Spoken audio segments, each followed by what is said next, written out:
A woman steps into the narrow cobblestone street of Strasbourg on a sweltering July morning in 1518, lifts her skirts, and begins to dance. She doesn't stop.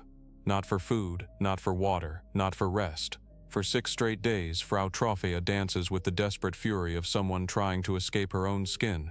By the time a week passes, she's collapsed from sheer exhaustion, her feet bloody and raw, her body pushed beyond human limits. You think this sounds like madness? You haven't heard anything yet. Within a month, over 400 people will join her in this deadly dance, and many won't survive it. The streets of Strasbourg are about to become the stage for one of history's most terrifying episodes of mass hysteria, where the simple act of dancing becomes a sentence of death. This isn't folklore or medieval superstition. This is documented history, recorded by city officials, witnessed by hundreds, and it defies every rational explanation we have. The dancing plague of 1518 turned an entire city into a graveyard of exhausted bodies, and the authorities' response made everything infinitely worse. Nobody knows why Frau Trophea began dancing that July day. Historical records don't capture her thoughts, her motivations, or even her full name. What they do document is far more disturbing. A woman whose body moved in relentless rhythmic convulsions that contemporary witnesses described as both mesmerizing and deeply unsettling. Her dance wasn't celebratory or joyful. Eyewitnesses noted her face was contorted in what appeared to be anguish, her movements frantic and desperate, as if she was fighting against invisible chains that forced her limbs to keep moving. The summer heat of 1518 was particularly brutal, and Trophea danced through it all. Her clothes became soaked with sweat, then dried, then soaked again. Blisters formed on her feet and burst, leaving trails of blood on the stone streets, but still she danced. Strasbourg's residents gathered to watch this bizarre spectacle, initially treating it as curious entertainment. Some laughed, others whispered prayers, but most simply stared in bewilderment at this woman whose body seemed to have betrayed her completely. Local authorities were baffled. They had no medical explanation for her condition, no legal framework for addressing it, and no precedent in their experience. As the first day stretched into the second, then the third, their amusement turned to genuine concern. Trophea wasn't performing for an audience or seeking attention. She appeared to be trapped in her own body, unable to control the compulsive movements that were slowly destroying her. By the 4th day, she was stumbling as she danced, her coordination failing, but her body refused to stop. The rhythmic stomping and shuffling had worn grooves in the street stones where she moved in her endless circuit. Citizens began bringing her water, which she would gulp down desperately before immediately resuming her frenzied movements. Food was harder to manage since her hands wouldn't remain still long enough to properly eat. She would grab morsels and stuff them in her mouth while continuing to dance, creating a grotesque parody of a street festival. When Frau Trophea finally collapsed after 6 days, the watching crowd assumed the strange episode had ended. They were catastrophically wrong. The sight of Frau Trophea's collapse should have marked the end of Strasbourg's dancing nightmare. Instead, it was merely the opening act of a tragedy that would consume hundreds of lives. Within hours of her collapse, reports emerged from across the city of other people beginning to dance. Not joyful celebration or religious ecstasy, but the same desperate, uncontrolled movements that had characterized Trophea's ordeal. A baker abandoned his shop mid-morning, leaving bread burning in the ovens as his body began the same relentless convulsions. A mother of 3 started dancing in her kitchen, unable to tend to her children as her limbs moved in wild, repetitive motions. A merchant dropped his wares in the marketplace and joined what was rapidly becoming a citywide epidemic of compulsive movement. The dancers shared eerily similar symptoms, rhythmic, continuous motion that seemed to bypass their conscious control entirely. Their faces showed the same anguished expression that witnesses had noted in Trophea, suggesting these weren't willing participants in some mass celebration, but victims of something far more sinister. By the end of the first week, 34 people were dancing. By the end of the second week, that number had tripled. Contemporary records from city officials document the exponential growth of what they termed the dancing sickness with the clinical precision of administrators trying to manage an incomprehensible crisis. The dancers moved through the streets in loose groups, their individual rhythms creating a chaotic symphony of shuffling feet and labored breathing. They congregated in the city's main squares, where the stone provided better footing than the muddy side streets, and where concerned family members could more easily locate their afflicted relatives. The dancing wasn't coordinated or choreographed. Each person moved to their own internal rhythm, creating a disturbing display of individual suffering played out in public spaces. Some danced faster, their movements sharp and aggressive. Others swayed more slowly, but with the same relentless consistency that marked all the victims. What unified them was their inability to stop, their apparent disconnection from their own physical needs, and the look of trapped desperation in their eyes. As July turned to August, the number of dancers exceeded 400, and the first deaths began. The combination of summer heat, physical exhaustion, and dehydration proved lethal for bodies pushed far beyond their limits. Heart attacks claimed some victims, while others simply collapsed and never rose again, their systems finally overwhelmed by weeks of continuous exertion. Strasbourg's authorities realized they were facing something unprecedented in their experience, and their response would prove to be spectacularly, tragically wrong. You need to understand what Strasbourg looked like in 1518 to grasp how this nightmare became possible. This wasn't some prosperous medieval city where people suddenly lost their minds for no reason. Strasbourg was dying a slow, agonizing death years before anyone started dancing. The harvests had been failing for seasons. Grain rotted in the fields or never grew at all. Families watched their children grow hollow-cheeked and skeletal as bread became more precious than silver. Market stalls that once overflowed with produce now sat empty, their wooden surfaces worn smooth by desperate hands that found nothing to buy. The lucky ones ate bark soup and boiled leather. The unlucky ones just starved. Disease followed famine like a vulture circling carrion. Sweating sickness swept through cramped houses where entire families huddled together for warmth. The plague had visited multiple times in recent memory, leaving behind empty homes and traumatized survivors who jumped at shadows. Dysentery claimed the weak while smallpox scarred the survivors. Bodies piled up faster than gravediggers could manage proper burials. Walking through Strasbourg streets meant stepping around human waste, rotting garbage, and the occasional corpse that hadn't been collected yet. The stench was overwhelming. A mixture of unwashed bodies, spoiled food, and death that clung to your clothes and followed you home. Wells ran dry or became contaminated. People drank whatever water they could find, knowing it might kill them but having no choice. Religious tensions made everything worse. This was the heart of Reformation country, where Catholic and Protestant ideas clashed violently in the streets. Neighbors who had lived peacefully together for decades suddenly viewed each other as heretics destined for hell.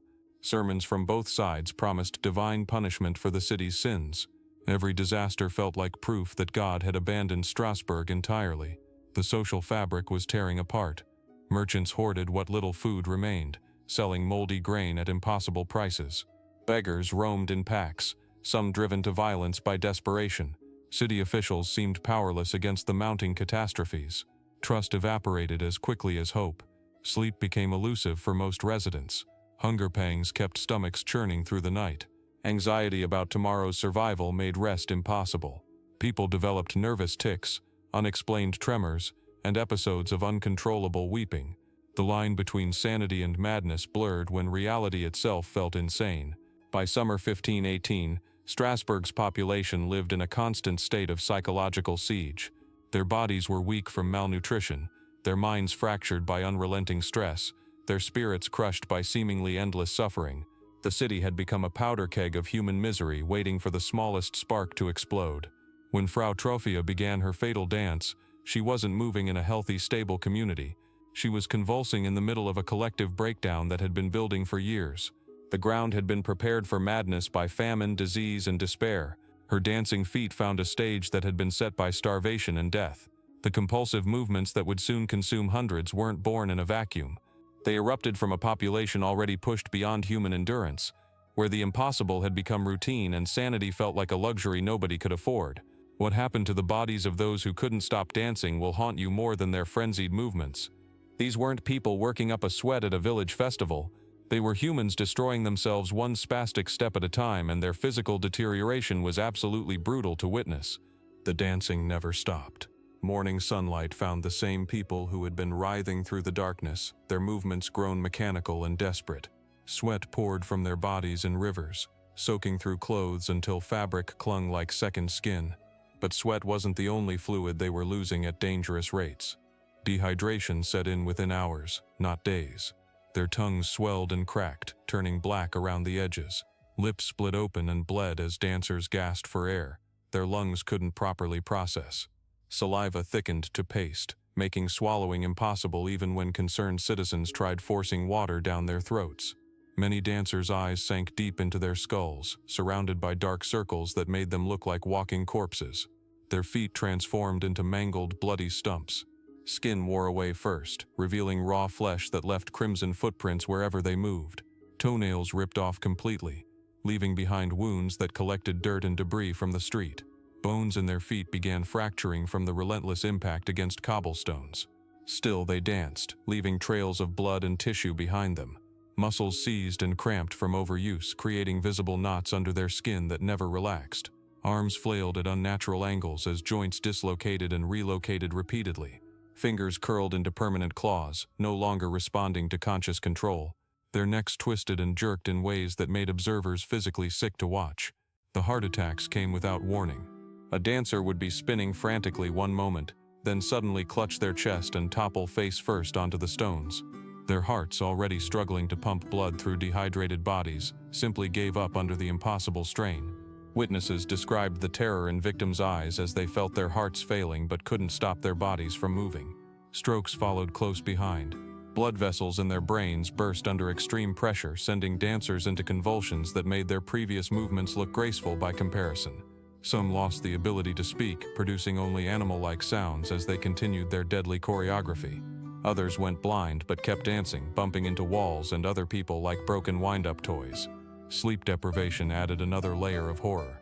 After 72 hours without rest, hallucinations began.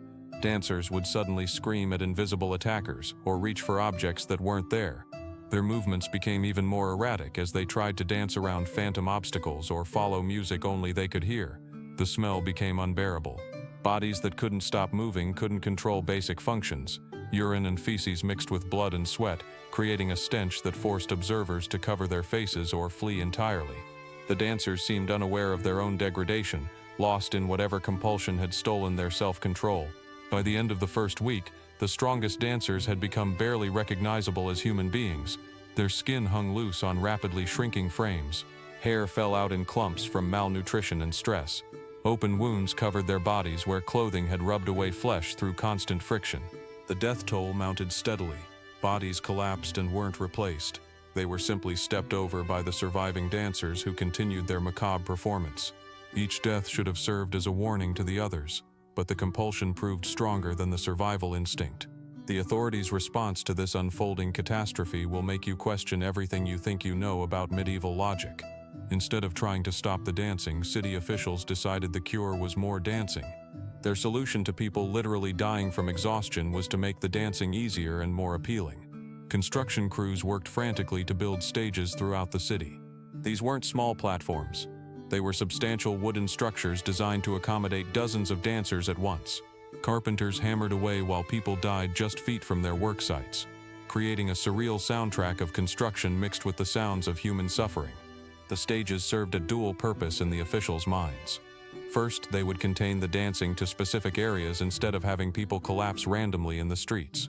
Second, and far more dangerously, they believed providing proper dancing surfaces would help the afflicted literally dance the madness out of their systems. The theory was that once people could dance properly, they would exhaust whatever evil force possessed them and return to normal. Professional musicians received urgent summons from city coffers. Drummers, flute players, and stringed instrument specialists found themselves employed in the strangest gig of their careers. They were instructed to play continuously, providing rhythm and melody to help the dancers maintain their movements. The city paid premium rates for this service, spending precious resources on what amounted to a death march soundtrack. The music made everything exponentially worse. Dancers who might have collapsed from exhaustion found second winds when drums began pounding.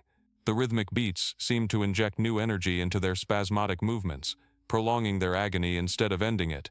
What had been chaotic flailing became synchronized torment as hundreds of people moved to the same deadly beat. Guild leaders and city councilmen stood around these stages, nodding approvingly as their solution took effect. They saw increased participation as proof their method was working. When more people joined the dancing, officials interpreted this as the madness spreading to everyone who needed healing, not as evidence that their intervention was actively harmful. Local physicians supported this approach based on medieval medical theory. They believed the dancing represented corrupt humors trying to leave the body through movement. Stopping the dancing would trap the evil substances inside, causing even worse problems. Therefore, encouraging more vigorous dancing seemed like sound medical practice. These learned men literally prescribed death as treatment. The city chroniclers didn't mince words when they documented what they witnessed that summer. Sebastian Brandt, the municipal secretary, described dancers whose eyes had rolled back into their heads, mouths foaming as their bodies jerked in violent, unnatural rhythms. These weren't people enjoying themselves at a festival. Contemporary accounts paint a picture of absolute horror. Men and women locked in what appeared to be supernatural torment, their limbs moving against their will while their faces contorted in anguish. One witness, a local merchant named Johannes Weir, recorded seeing a young woman whose feet had worn completely through her shoes, leaving bloody prints on the cobblestones with every step. Her dance had no pattern, no grace, just frenzied spinning and leaping that went on for hours without pause. Weir noted how her family pleaded with her to stop, physically restraining her, only to watch in terror as she broke free and resumed her manic movements with even greater intensity. The most disturbing accounts come from the clergy who attempted to minister to the afflicted. Father Heinrich Instederus documented dancers who seemed completely disconnected from reality, unable to recognize their own children or spouses. They would dance through their own vomit, stumble over their collapsed companions, and continue their relentless movement even as blood seeped from their blistered feet. Some witnesses reported that the dancers' movements became increasingly violent as days passed, with victims clawing at their own faces and tearing their clothes to shreds. What haunted observers most was the dancers' apparent awareness of their condition. Several chroniclers noted moments when victims would cry out for help between their convulsions, begging bystanders to make it stop, before being consumed once again by the compulsive movement. A local physician, Dr. Paracelsus, described seeing dancers collapse from exhaustion, only to begin twitching and writhing on the ground, their bodies refusing to remain still even in unconsciousness. City officials were completely unprepared for what they were witnessing. The initial response from Strasbourg's authorities reveals just how little anyone understood about what was happening.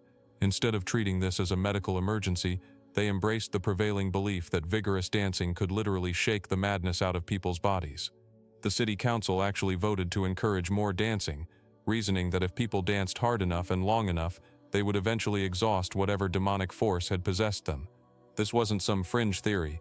It was official city policy backed by the most educated minds of the time. Authorities constructed wooden stages throughout the city center and hired professional musicians to provide continuous accompaniment. They believed that organized rhythmic dancing would help the afflicted burn through their condition more efficiently. The logic seemed sound to 16th century minds. If dancing was the symptom, then more dancing must be the cure. The results were catastrophic. Rather than helping people recover, the official encouragement drew even more victims into the dancing frenzy. The music and elevated platforms turned what might have remained isolated incidents into a full-blown public spectacle that seemed to hypnotize additional participants. Contemporary records show that deaths actually increased after the city implemented its dancing cure, with more people collapsing from heart failure and stroke. Religious authorities initially supported the secular response, viewing the dancing as a form of divine test that could be overcome through physical endurance. Local priests blessed the stages and offered prayers for the dancers' stamina. Only when the death toll began mounting did religious leaders start questioning whether they were dealing with something far more sinister than a curable ailment. When the dancing cure proved disastrously counterproductive, panic set in among Strasbourg's leadership. The city council quickly reversed course, banning all public dancing and removing the stages they had so confidently erected. Religious authorities now declared the plague to be either divine punishment for the city's sins or evidence of demonic possession requiring immediate spiritual intervention. The Catholic Church organized massive prayer processions through Strasbourg's streets with hundreds of residents carrying religious relics and chanting appeals for divine mercy. They erected temporary shrines and held continuous masses, hoping to appease whatever supernatural force was tormenting their community. Church records from that period revealed genuine terror among the clergy, with some priests refusing to approach the dancers for fear of becoming infected themselves. Political responses became increasingly desperate as the plague continued. City authorities issued proclamations forbidding citizens from gathering in groups, fearing that crowds might somehow spread the dancing contagion.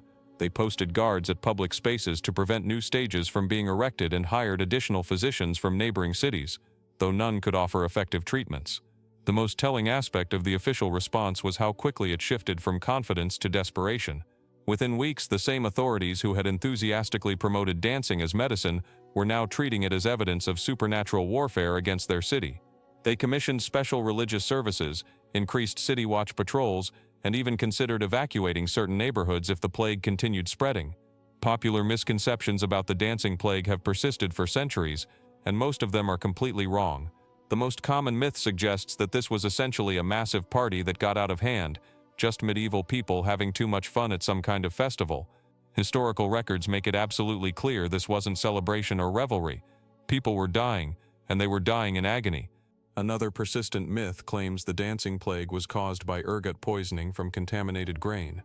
While ergot can cause hallucinations and convulsions, the specific symptoms observed in Strasbourg don't match ergotism patterns.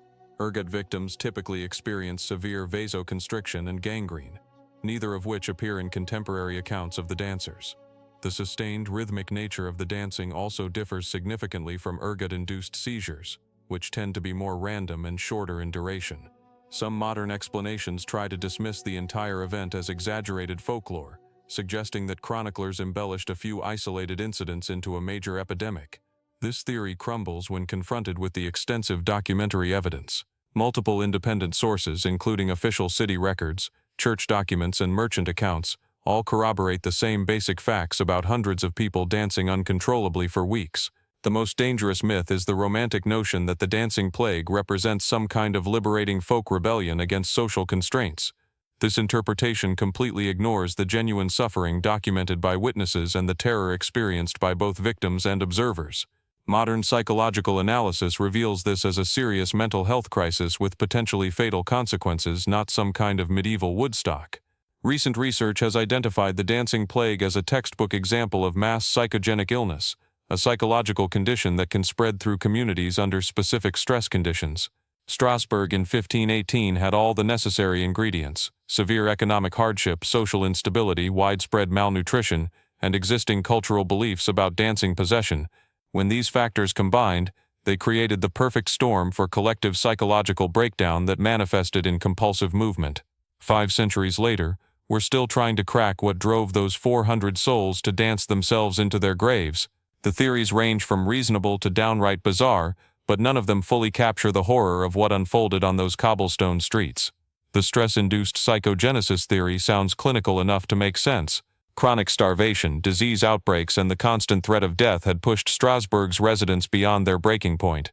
When Frau Truffea began her fatal dance, she may have triggered a psychological avalanche that swept through a population already teetering on the edge of madness. Mass hysteria events follow predictable patterns. One person cracks, others follow, and before you know it, you've got hundreds of people trapped in the same delusion. The human mind has a terrifying capacity to break en masse when pushed to its limits. But then there's the ergot poisoning angle, which gets far more disturbing when you dig into the details.